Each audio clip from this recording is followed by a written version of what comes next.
Al-Quran yang artinya Bismillahirrahmanirrahim. Dari Sayyidina Abu Musa al-Asy'ari radhiyallahu anhu, baginda Rasulullah SAW bersabda, jagalah dengan sungguh-sungguh Al-Quran, demi zat dan nyawaku berada dalam kekuasaannya. Al-Quran itu lebih cepat keluar dari hati melebihi unta yang terlepas dari ikatannya. Hari Bukhari dan Muslim. Faedah: jika manusia lalai dalam menjaga hewannya, kemudian hewan itu terlepas dari ikatannya, maka hewan itu akan cepat lari. Begitu pula Al-Quran, ia akan cepat terlupakan jika tidak dipelihara. Pada dasarnya menghafal Al-Quran adalah suatu mukjizat yang nyata. Padahal untuk menghafal kitab lain yang setebal itu, meskipun hanya setengahnya atau sepertiganya, sangatlah sulit, bahkan hampir-hampir mustahil.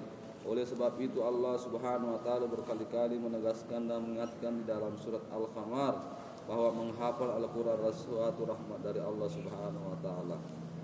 Yang artinya, dan sesungguhnya telah kami mudahkan Al-Qur'an untuk dihafalkan, maka adakah orang yang menghafalnya? Surah Al-Qamar 40.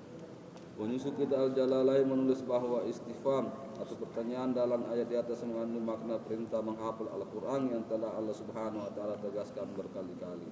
Tetapi itu kita anggap suatu kebodohan dan perbuatan sia-sia. Jika demikian, maka tidak ada sesuatu yang kita tunggu selain kehancuran kita.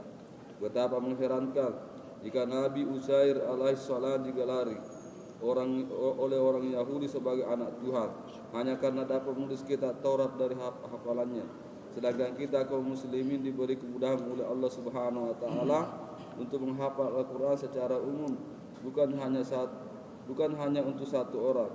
Namun kita tidak menghargai nikmat itu. Dinyatakan dalam Al-Quran yang artinya, dan orang-orang yang saling itu nanti akan mengetahui ke tempat mana mereka akan kembali. Surah Asy-Syirah ayat 227. Ringkasnya, kemampuan menghafal Al-Quran adalah rahmat dan nikmat Allah Subhanahu wa taala. Namun jika nikmat itu diabaikan, maka Allah Subhanahu wa taala akan mencabutnya. Banyak ancaman bagi orang yang telah menghafal Al-Quran lalu melupakannya. Baginda Rasulullah SAW bersabda, telah diperlihatkan kepadaku dosa-dosa umatku. Aku tidak melihat dosa yang lebih besar melebihi dosa melupakan Al-Quran. Setelah menghafalnya, sabda beliau lainnya, orang yang telah menghafal Al-Quran lalu ia melupakannya, ia akan datang pada hari kiamat dalam keadaan berpenyakit kusta. Dalam kitab Jamul Fawaid, Imam Razi rahmatullahi meriwayatkan bahwa dalil penjelasan tersebut adalah yang artinya, barang siapa berpaling dari perintahku, maka sungguh baginya kehidupan yang sempit dan kami akan membangkitnya pada hari kiamat dalam keadaan buta.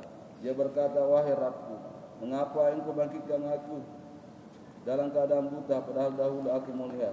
Allah Subhanahu wa taala berfirman, demikianlah telah datang kepadamu ayat-ayat kami, maka kamu melupakannya, dan begitu pula pada hari ini kamu pun dilupakan.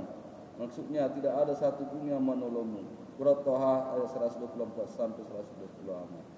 Yaitu dari tentang perintah Al-Quran. Semoga apa yang kita dengarkan kita sanggup kita dan amat sampaikan kepada salah kita. Sempurnanya kita tutup dengan Subhanallah wa bihamdihi.